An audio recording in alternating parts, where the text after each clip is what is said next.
Today we're going to talk about setting boundaries. Hi guys, welcome back to my YouTube channel. My name is Casey, and if you're new here, welcome. Also, my son is in my room. I'm a stay-at-home mom. There's not much I can do about it. So, without further ado, let's get right into it. If you know me in real life, you know I'm the queen of setting boundaries. It's not because I want to, it's because I have to. If there's somebody who does not have boundaries, they're a dangerous person, okay? I am the type of person that if you don't have boundaries, me and you are not going to get along.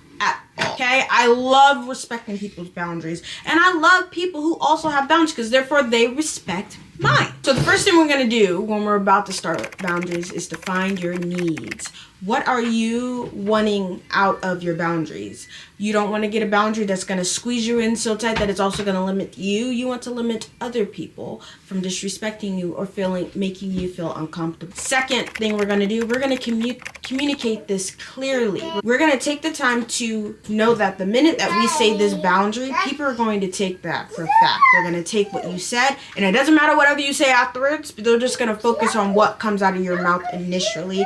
So communicate what you need clearly. So we're going to define it. Let's just make up one, okay? Just for this video. Let's just say for my kids, I'm going to say, I do not want my kids watching more than an hour of TV a day. How am I going to say this clearly? I'm going to say, let's just say her name is Sarah. Hey Sarah, I do not want my kids watching more than an hour of TV today.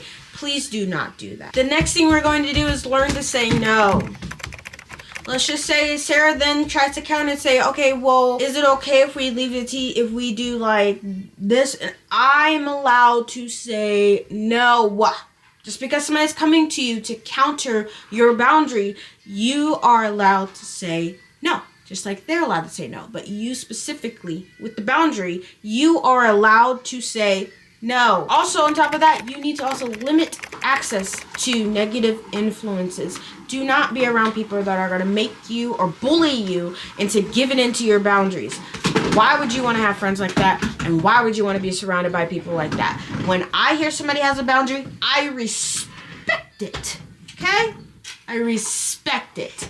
You don't want other people. Why would I want to be around somebody that's not going to give and only just take? We also have to remember to set aside time for self-care. Boundaries are exhausting, especially if you are around people who don't really respect that. When you are constantly around people who don't respect your boundaries, you also need to set aside time to make sure that you also are being taken care of. So that it's like guarding a castle practically. When you constantly have somebody hitting that boundary, it gets exhausting. Go get yourself some coffee. Something I always like to send people to go do. Go get yourself some coffee, do your makeup, self-care in the shower for 2 hours. You. Take care of you. Next, respect your own limits. Okay? Don't be going back and forth with somebody that you can't stand your foot wholeheartedly on the ground with. Okay? Just stop. I said my boundaries. I am now not wanting to argue with you. I'm setting my limits. I'm knowing my limit. I don't want this conversation to go any further than it has to. Conversation's done. That's my limit. I feel like another thing that people have a hard time is detaching from the guilt from setting that boundary. This Christmas, I had to set a boundary that was so freaking hard. And one of these days I will share this story. But it was something that affected not only me, but it affected my kids, my husband, my whole entire day because I set a boundary. And I felt so guilty about it. But guess what? I took a step back from that. And I understood that guilt is only present now. I'm telling you, at this moment in my life right now, I am not guilty about the choice that I made to protect my family. I am glad that I did what I did. But when I was torn to pieces Christmas Day, when I had to follow through on my boundary, I wish if I could go back and talk to Casey back then, I would say, girl, get out of it. Because guess what? You stood your ground, and I'm proud of you, girl. I am proud of you, and that guilt isn't here today. Actually, that guilt is now turned around to ammo because I know I can do it. I know I can set my boundaries, and I know that guilt's not going to keep me from keeping me and mine safe. I think a lot of times people don't know how to set boundaries because they don't recognize when their boundaries are being crossed. And that also goes back to defining your boundaries. You have to recognize boundaries. You have to understand boundaries. Not only that, you have to read people's body language. This part mainly is directed towards people who do not have boundaries in their lives.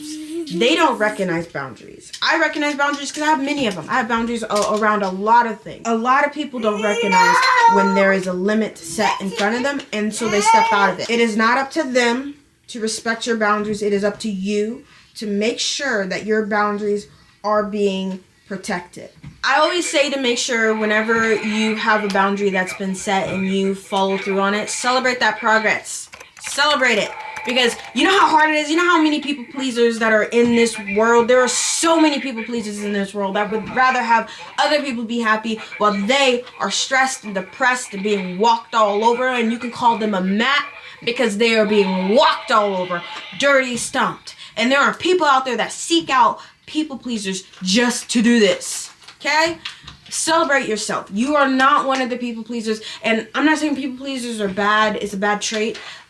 But I am saying that people pleasers help the world continue to do bad things because they don't want to rock the boat. They want to make sure that everything is being guided towards a certain type of solution, even if the solution is negative. Rock the boat. Celebrate it. You did you. You took care of yourself. Celebrate it. Whatever you need to do, celebrate it. And lastly, I just want to end this video by saying making sure that you're seeking out support outside of your intermediate group, the people that you are surrounded by, especially the ones that cross this boundary. If I didn't do that, I probably would have followed through with the boundary that I had set, and who knows, I probably would have been on a cycle of just being disrespected over and over and over and over and over and over.